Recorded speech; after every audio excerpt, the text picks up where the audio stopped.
স্বামীর চেয়ে আপন কেউ হয় না। আপনার স্বামী যতক্ষণ বেঁচে আছে ততক্ষণ সবার কাছে আপনার দাম আছে। একবার স্বামী থেকে আলাদা হয়ে দেখুন, তখন এই সমাজ আপনাকে বুঝিয়ে দেবে একজন স্বামী আল্লাহর দেওয়া কত বড় নেয়ামত। আমার এই ছোট্ট পরিবারে আপনাদের সবাইকে স্বাগতম। ভিডিওটি দেশ এবং দেশের বাহিরে যে যেখান থেকে দেখছেন সবাইকে আসসালামু আলাইকুম। আমি ডলিস লাইফ থেকে সবাইকে জানাই আন্তরিক শুভেচ্ছা ও ভালোবাসা। আশা করি সবাই ভালো আছেন। আলহামদুলিল্লাহ, আমার পরিবার নিয়ে আমি ভালো আছি। সকাল থেকে ভিডিওটি শুরু করেছি।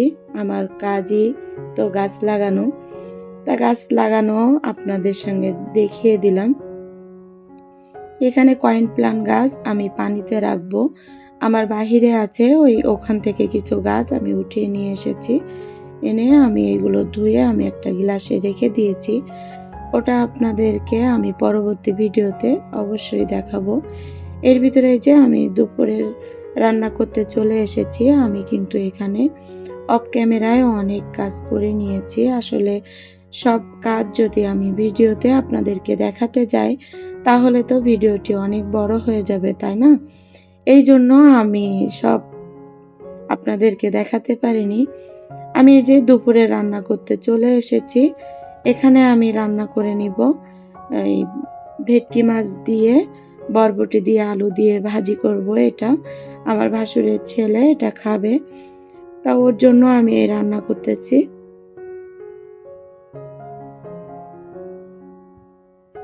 এখানে কিন্তু আমি পেঁয়াজ, রসুন বাটা, আদা বাটা, জিরা গুঁড়া, ধনে গুঁড়া আর হলুদ, লবণ একসঙ্গে দিয়ে আমি কিন্তু মশলাটা সুন্দর করে কষিয়ে নিয়েছি। নিয়ে এই যে আমি বরবটি আর আলুটা একসঙ্গে দিয়ে আমি কিন্তু কষিয়ে নিব।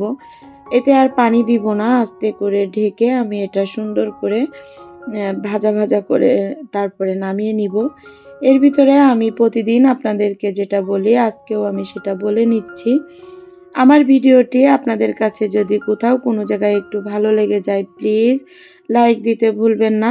আর যারা এই ধরনের লাইফস্টাইল ব্লগ দেখতে চান চাইলে চ্যানেলটিকে সাবস্ক্রাইব করে পাশে থাকা বেল আইকন অল অপশনটি সিলেক্ট করে রাখবেন। এতে করে আমি যখন নতুন কোনো ভিডিও আপলোড করব সঙ্গে সঙ্গে নোটিফিকেশন চলে যাবে আপনার মোবাইলে। সুযোগ বুঝে আপনি দেখে নিতে পারবেন। আর যারা এই কাজ করে আমাকে প্রতিনিয়ত সাপোর্ট করে যাচ্ছেন তাদেরকে অসংখ্য ধন্যবাদ। এই যে আমি কিন্তু কাঁচা লোটেটা সিদ্ধ করে কাটা ছাড়িয়ে নিয়ে আমি কিন্তু এই যে বরবটি আর আলুর ভিতরে দিয়ে দিয়েছি। ওটা ভাজা করে নামিয়ে নিয়েছি। আর এই যে আমি ভেটকি মাছটা মানে ভুনা মতন করব আর কি। এই জন্য আমি এই যে ভেজে নিচ্ছি, হালকা ভাজি দিয়ে নিচ্ছি।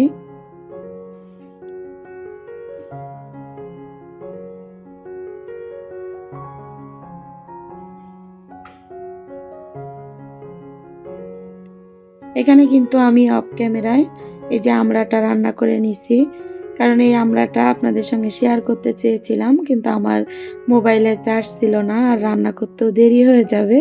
এই জন্য আমি অফ ক্যামেরায় এটা রান্না করে নিয়েছি। অবশ্যই কোনো একদিন আমি আপনাদেরকে এই আমড়া রান্নাটা দেখাবো।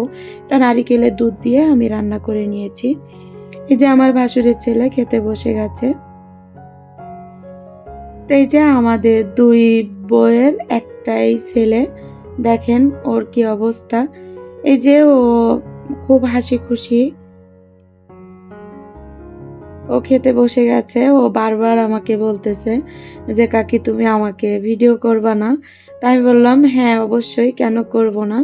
তো এই যে ভিডিওটা আমি ওর করে নিচ্ছি, ওর আপু ওকে খেতে দিচ্ছে আর আমি কিন্তু ভিডিওটা করে নিচ্ছি। আর এর ভিতরে আপনাদের ভাইয়া ওই যে বাইরে চলে গেল। তা ওকে আমি ছোটবেলার থেকে অনেক ভালোবাসি আর ও আমাকে অনেক ভালোবাসে। আমার কথা কিন্তু অনেক শুনে। এমনি প্রচুর রাগ, বাড়ি থাকলে তো ওর ভাই বোনের সঙ্গে অনেক মারপিট। ওর রাগ হয়ে গেলে ও না সহ্য করতে পারে না। আর এই যে আপনাদের ভাইয়া ও প্যান্ট পরেছে, প্যান্টটা উল্টে গেছে, তা সেটা ওকে ঠিক করে দিচ্ছে, সেটাও আমি একটু ক্যামেরা বন্দি করেছি। আর এই যে ওরা দুই চাচা ভাতিজা বাজারে যাচ্ছে, যে বাজার করবে। ও আমাকে বলতেছে যে কাকি আমি বিরিয়ানি খাবো। তা আমি বললাম বিরিয়ানি খেতে গেলে তো বাজার করতে হবে। তা বললো আমি যাচ্ছি বাজার করতে।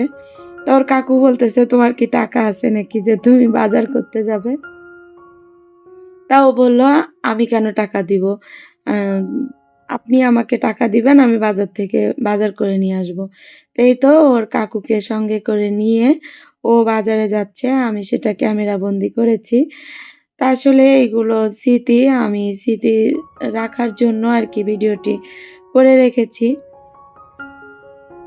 তা ওই যে ও কিন্তু অনেক অনেক সরল আর অনেক ভদ্র। ও যদি 1 বছর ও মনে রাখতে পারে, কিন্তু 1 বছরের কথাও মনে রাখতে পারে, কিন্তু ওর ভিতরে কি এটা আসলে বলা যায় না। সবাই আমার বাবাটার জন্য দোয়া করবেন, যেন আল্লাহ ওকে যেন সুস্থ করে দেয়, ওর ব্রেনটার জন্য ভালো হয়, ভালো হয়ে যায় আর কি। এই যে আমার মিঠাই, পুচু আর বাচ্চা রানী সবাই চেয়ে আছে। ওই যে আপনাদের ভাইয়া বাইরে যাচ্ছে, এই জন্য যখন যাবে তখন এরকম তাকিয়ে থাকবে, আবার যখন আসবে তখন কিন্তু এরকম দৌড়ে চলে যায় মোটরসাইকেলের কাছে। তো এই যে আমার গাছগুলো আপনাদেরকে একটু দেখিয়ে দিচ্ছি।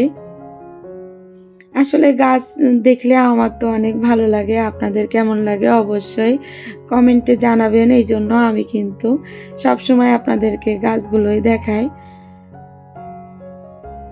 তো এই যে বাজার করে নিয়ে কিন্তু চলে এসেছে। তো এখানে টক দই নিয়ে এসেছে, আর এই যে বিরিয়ানির মশলাটা আমি বিরিয়ানির মশলাটা আনতে বলেছিলাম, তা সেটা নিয়ে এসেছে। আর এই যে আলু বোখারাটা আছে। এখানে যে তেজপাতাটা ছিল না, তেজপাতাটাও আনতে বলেছি। আসলে ইদানিং না তেজপাতাগুলো কেমন আনে, আমি এটা সবসময় বলি যে ভালো দেখে নিয়ে এসো। এবার বলতেছে দেখো এগুলো ভালো হয় কিনা। আর এই মানে জয়িত্রী নিয়ে এসেছে, জায়ফলটা বাসায় আছে। এই যে মাংস নিয়ে এসেছে প্রায় 3 কেজির মতন, এখানে মাংস আছে। বিরিয়ানিটা কিন্তু আমি ওই দিনকে রান্না করেছিলাম, কিন্তু এই ভিডিওতে আমি দিতে পারিনি, যে ভিডিওটা অনেক বড় হয়ে যাচ্ছে। এই জন্য পরবর্তীতে আমি দেখাবো যে আমি বিরিয়ানিটা কিভাবে রান্না করেছি। আর এই যে আমি সবগুলো কিন্তু সুন্দর করে গুছিয়ে নিচ্ছি। আর যারা এই পর্যন্ত আমার ভিডিওটি দেখতেছেন, অবশ্যই তারা একটা লাইক দিয়ে আমার ভিডিওটি কন্টিনিউ করবেন। আর এই যে আমার দাঁতে কিন্তু প্রচুর ব্যথা, ডাক্তার দেখিয়ে এসেছি। শনিবারে দাঁতটা উঠাতে যেতে হবে, তা আমার জন্য সবাই দোয়া করবেন। আর এই যে আমার মেয়ে সন্ধ্যাবেলা ওর আয়নাটা দেখেন কত সুন্দর DIY করেছে, আমার কাছে ভালো লেগেছে। ও আমাকে ডেকে বলতেছে আম্মু দেখো আমি একটা DIY করতেছি, তুমি ভিডিও করলে না? তা আমি বললাম যে আমি করব কেন, তোমরা করে রাখো। তা আসলে যে দেখে ওরাই করে রাখছে, আমি সেই ভিডিওটা নিয়ে আপনাদেরকে একটু দেখিয়ে দিলাম। আসলে মেয়েরা যখন এইসব কাজ করে ভালোই লাগে। বিদায় নিব আপনাদের কাছ থেকে, ভিডিওটি এই পর্যন্ত। ভালো থাকুন, সুস্থ থাকুন, ফিরে আসবো নতুন কোনো ভিডিও নিয়ে। ততক্ষণ ভালো থাকুন, সুস্থ থাকুন, আমার জন্য দোয়া করবেন। আল্লাহ হাফেজ, আসসালামু আলাইকুম।